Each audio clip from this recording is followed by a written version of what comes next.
Bagaimana agar hati bisa khusyuk, Ustaz? Mohon tausiahnya.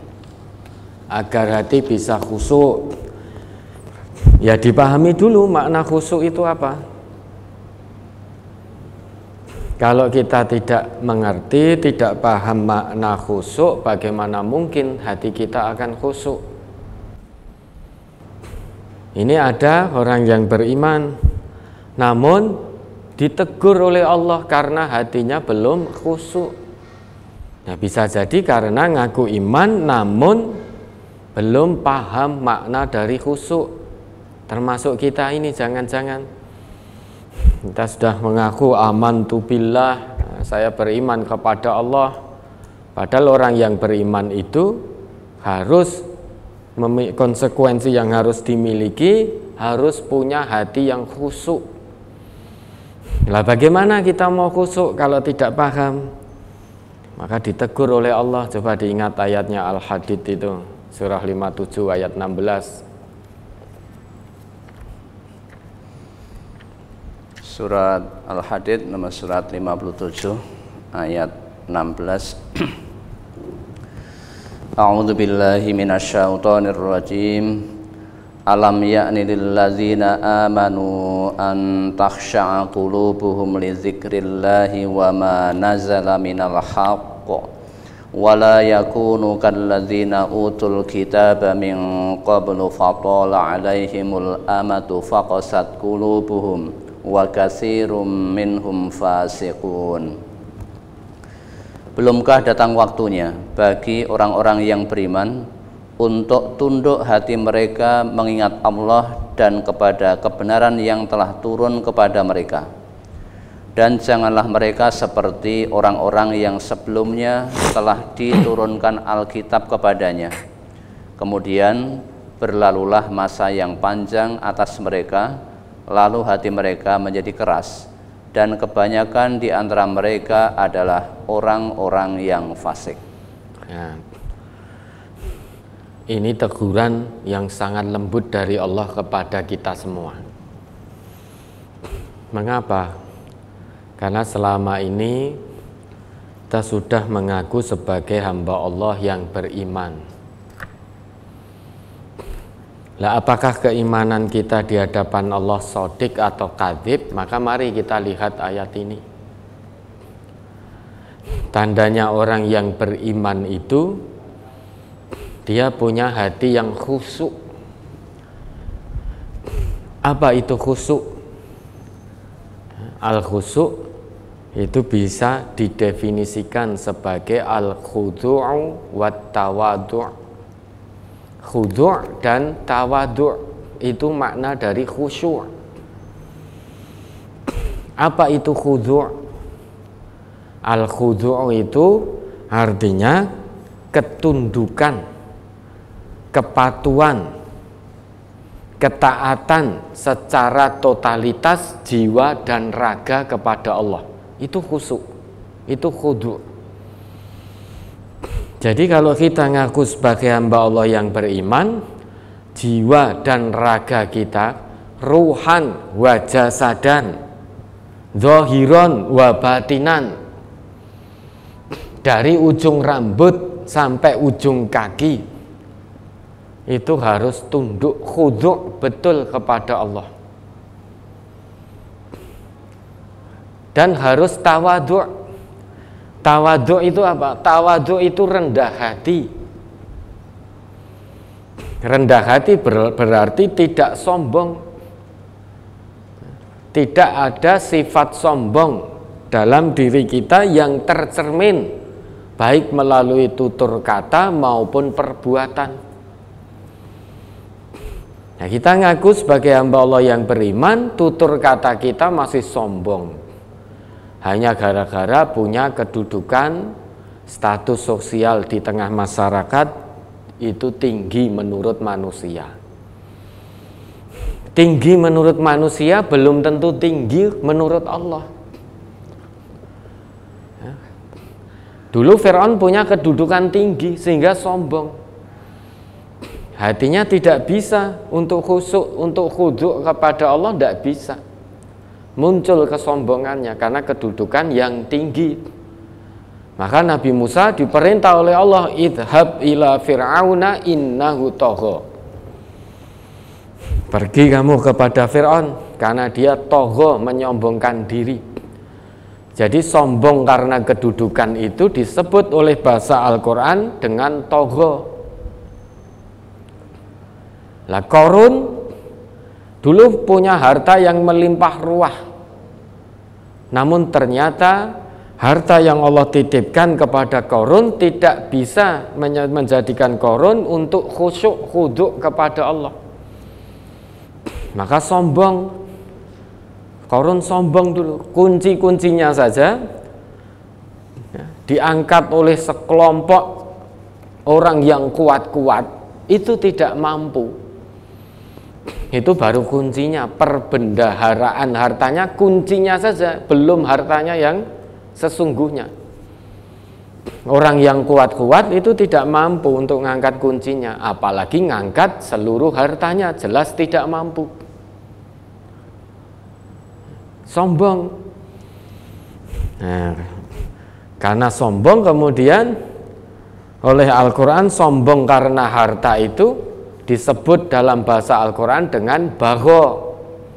Inna Qaruna kana min qaumi Musa fabagha alaihim, bukan fatagha alaihim. Kalau Fir'aun tadi sombong karena kedudukan tinggi, maka Quran menyebutnya tagha, melampaui batas, sombong karena kedudukan yang tinggi. Kalau bagha itu sombong karena harta. Hartanya banyak, melimpah sehingga seakan-akan isoh nuku kabeh. Bahkan harga diri manusia juga merasa sudah bisa terbeli, sehingga bagha. Dia sombong karena harta. Fir'aun sombong, selesai, kesudahannya sengsara. Qarun sombong karena hartanya, selesai juga, kesudahannya sengsara. Haman sombong karena ilmunya, sombong karena ilmunya. Bahkan dulu Fir'aun menyuruh Haman untuk membuat tangga atau menara yang menjulang ke langit. Tujuannya untuk apa? Agar Fir'aun bisa melihat Tuhannya Musa. Padahal dulu teknologi sains belum semaju sekarang, namun Haman sudah bisa membuat itu. Ya, sombong. Kebetulan ketiga-tiganya ini berada dalam satu masa. Ini trio kuek-kuek ini kan. Fir'aun punya kedudukan tinggi. Semua kebijakannya, kalam akhirnya ada di Fir'aun. Kalam akhirnya. Jadi kalau sudah mengatakan A, tidak ada yang berani merubah. Ya. Yang membiayai Qarun. Kemudian dari sisi sains, ilmunya Haman. Ya, semuanya ini ada dalam satu masa bahu-membahu untuk menentang Allah. Bagaimana mungkin hatinya bisa tawaduk, untuk rendah hati, bisa khudu', bisa khusyuk. Lah kita kalau ngaku sebagai hamba Allah yang beriman, jangan berperilaku seperti mereka. Sudah terlambat, sangat-sangat terlambat. Dengan kedudukan tinggi, kita mau sombong, dulu sudah ada Fir'aun. Kedudukannya sangat tinggi. Lah orang sekarang kedudukannya belum setinggi Fir'aun, ternyata sombongnya melebihi Fir'aun. Cara Fir'aun itu punya kedudukan tinggi, sombong ngono ya rada patut. Meski kesudahannya sengsara, diadab oleh Allah. Lah kita kedudukan ora sepiro, paling hanya jadi apa toh kita? Paling hanya jadi apa? Kedudukan tidak seberapa. Paling pol di negeri kita ini jadi presiden. Nah, kalau ngaku sebagai hamba Allah yang beriman, jadi presiden yang khudu', yang khusyuk, tunduk patuh betul kepada Allah, jiwa dan raganya serahkan betul kepada Allah, rendah hati. Apalagi kedudukan kita apa? Presiden juga bukan kita. Nah, masa iya kesombongan kita sampai melebihi Fir'aun? Kekayaan kita belum seberapa. Kalau dulu Qarun itu kuncinya saja tidak mampu diangkat oleh sekelompok orang yang kuat. Kuncinya loh ya, ini perbendaharaan harta. Wa atainahu minal kunusi ma inna mafatihahu latanu bil usbati ulil quwwah. Coba diingat ayatnya itu, Ustaz. Itu kuncinya. Lah kita apa? Berangkas saja kita tidak punya. Padahal berangkas itu baru kecil. Berangkas saja kita nggak punya. Lah kalau kita punya berangkas, kuncinya kita angkat sendiri saja kuat. Anak kita yang masih kecil saja kuat ngangkat kunci berangkas kita. Coba diingat itu. Surat Al-Qasas nomor surat 28 ayat 76. Inna Qaruna kana min qaumi Musa fabagha alaihim wa atainahu minal kunuzi ma inna mafatihahu latanu bil usbati ulil quwwah iz qala lahu qaumuhu la tafrah innallaha la yuhibbul farihin. Sesungguhnya Qarun adalah termasuk kaum Musa, maka ia berlaku aniaya terhadap mereka, dan kami telah menganugerahkan kepadanya perbendaharaan harta yang kunci-kuncinya sungguh berat dipikul oleh sejumlah orang yang kuat-kuat. Ingatlah ketika kaumnya berkata kepadanya, janganlah kamu terlalu bangga, sesungguhnya Allah tidak menyukai orang-orang yang terlalu membanggakan diri. Ya, al-kunus, perbendaharaan harta, yang mana kuncinya itu sangat berat dipikul oleh sejumlah orang-orang yang kuat. Sampai sudah berlalu masa yang panjang, hartanya Qarun loh masih dicari manusia, harta Qarun, harta karun itu. Lah kita manusia sekarang ini ngaku beriman, jangankan perbendaharaan harta, berangkas orang duwe.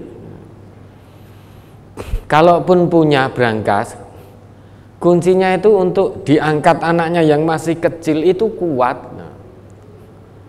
Tapi kesombongan manusia sekarang karena hartanya melebihi kesombongan Qarun.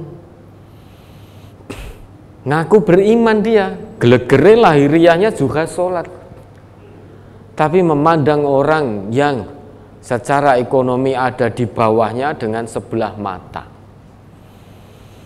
Seakan-akan uang bisa menyelesaikan semuanya.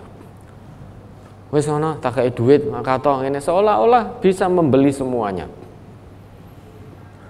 Apalagi kalau di jalan raya, kebetulan dititipi oleh Allah, diberi amanah mobil yang bagus, itu merasa dia harus mendapatkan prioritas.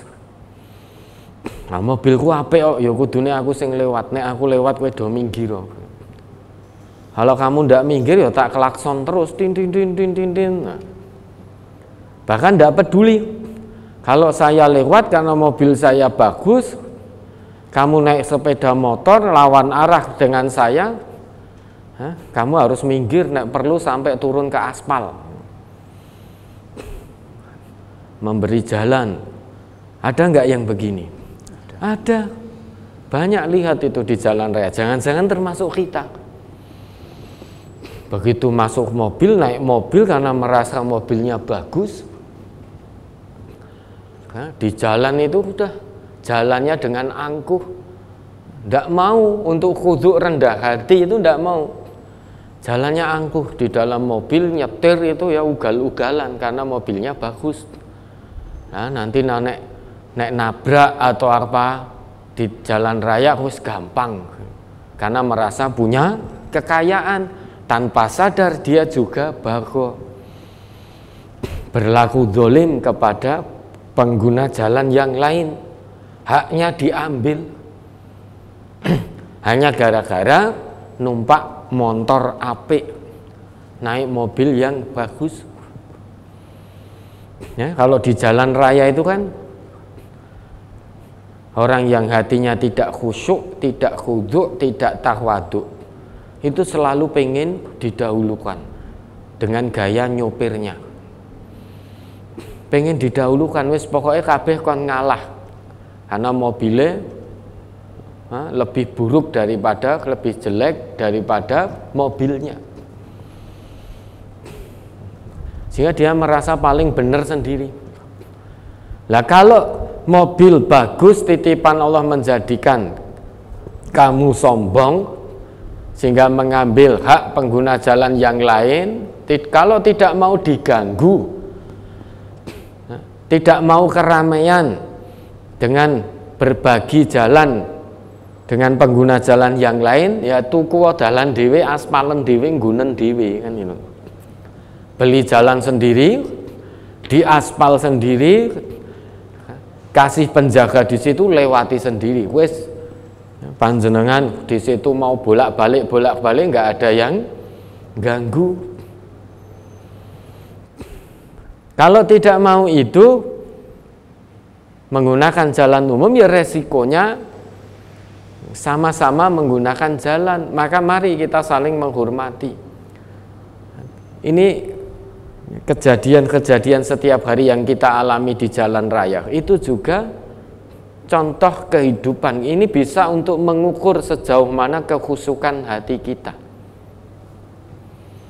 Kalau karena merasa kaya, mobilnya bagus, kendaraannya bagus, punya jabatan tinggi, kemudian lewat jalan ugal-ugalan, harus merasa paling berhak untuk didahulukan, sehingga mengambil hak pengguna jalan yang lain, ngaku beriman, namun hati kita ternyata belum khusyuk, sombong seperti Qarun, bahkan mungkin lebih sombong daripada Qarun. Maka melalui ayat Al-Hadid, surat Al-Hadid ayat 16 tadi, kita ditegur dengan lembut oleh Allah. Ini bentuk kasih sayang Allah. Alam yakni lilladzina amanu an takhsha'a qulubuhum li dzikrillah. Belumkah tiba saatnya? Ini tidak perlu dijawab. Namun jawabannya dengan dibuktikan, pembuktian dengan perbuatan kita. Tidak perlu jawaban lesan, sudah atau belum, tidak perlu. Karena ini redaksi tanya dari Allah itu kalimatul istifham la lis-su'al wa innama lil hadar. Redaksinya memang dalam bentuk pertanyaan. Namun kalau yang tanya Allah itu tidak butuh jawaban manusia, melainkan pertanyaan itu fungsinya sebagai peringatan. Kalau saat ini hati kita belum tiba saatnya untuk khusyuk dalam mengingat Allah, khusyuk dalam arti khudu' dan tawadhu', menyerahkan diri secara total jiwa dan raga kepada Allah, rendah hati. Ketika kita berjalan di atas muka bumi ini, maka hati-hati. Jangan-jangan iman kita dinilai oleh Allah kadzib, bohong iman kita. Oke, bagaimana caranya hati bisa khusyuk? Diusahakan. Kalau menurut ayat itu, pertama banyak mengingat Allah, zikrullah, untuk hati bisa khusyuk. Zikrullah dalam arti tadaburi ayat-ayat Allah. Selain zikrullah secara lisan, mengingat Allah, tadaburi ayat-ayat Allah. Wa ma nazala minal haq. Tunduk patuh pada kebenaran yang telah Allah turunkan, yaitu Al-Quran. Artinya selain mengingat Allah, terus istiqomah, konsisten, tadaburi ayat-ayat Allah, pahami, kemudian amalkan dalam kehidupan sehari-hari. Kalau itu perintah Allah, Sudah, bismillah, laksanakan secara totalitas. Kalau itu larangan Allah ataupun larangan Rasulullah, bismillah, tinggalkan dengan penuh kesabaran dan totalitas, sekalipun kita ingin mengerjakannya. Namun kalau hati ingin khusyuk, amalkan perintah Allah dan Rasul, totalitas jiwa raga amalkan. Larangan Allah dan Rasul, totalitas pula tinggalkan secara jiwa dan raga. Itu cara kedua untuk hati bisa khusyuk. Kemudian cara ketiga, wala yakunu kalladzina utul kitaba min qabl. Jangan kita berperilaku seperti ahli kitab, yaitu Yahudi dan Nasrani. Dulu mereka diberi kitab oleh Allah, namun dengan berlakunya masa yang panjang, mereka jauh dari kitab sucinya, tidak tunduk patuh lagi kepada kitab sucinya. Karena apa? Kitab suci berisi dengan nizam, aturan-aturan kebaikan. Sedangkan aturan kebaikan itu bertentangan atau tidak cocok dengan hawa nafsu manusia yang la'ammarotum bisu. Hawa nafsu manusia itu suka mengajak kepada perbuatan-perbuatan jahat. Maka kalau ada nizam kebaikan, nizam kebenaran, nizam ketaatan, hawa nafsunya menolak. Yang diikuti hawa nafsunya. Ada larangan tidak boleh berkata kotor, tapi hawa nafsunya menolak sehingga setiap hari berkata kotor. Ada larangan jangan fitnah, tapi pengennya fitnah. Ada larangan jangan ghibah, hobinya ghibah, sedina ora ghibah, pusing kepalanya. Sehingga untuk menetapi perintah agama, perintah Allah dan Rasul dan meninggalkan larangannya, itu yang lebih dominan adalah hawa nafsu. Maka kalau itu kita lakukan, semakin jauh kita dengan kebenaran Quran. Sehingga Quran, sunnah itu hanya sebatas berlaku sebagai teori saja, tidak dipraktekkan. Lah kalau hanya sebatas teori, sebatas pengetahuan, tidak membawa manfaat apapun. Karena yang namanya pengetahuan, teori itu butuh tatbik, butuh praktek agar hati bisa khusyuk. Maka praktekkan setelah dipahami, diketahui, kemudian praktekkan dalam kehidupan sehari-hari.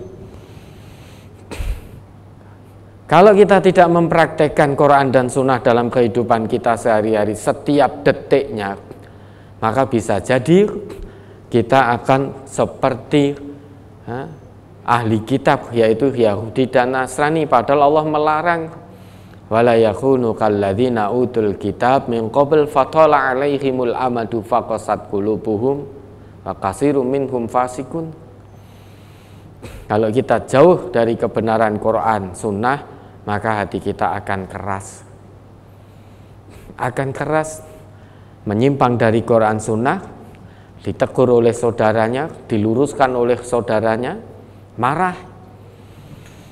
Mengapa? Karena merasa punya kedudukan tinggi, karena merasa punya kekayaan yang banyak, karena merasa punya ilmu yang tinggi, bahkan secara akademik kuliahnya sampai tuntas, sampai doktor, bahkan profesor, ada yang double profesor. Menyimpang dari Quran Sunnah, diingatkan orang yang tidak sekolah. Mosok profesor diilingke wong ra sekolah, wani-wani nih muncul kesombongannya karena ilmunya. Kayak seperti Haman. Maka kita ditegur oleh Allah.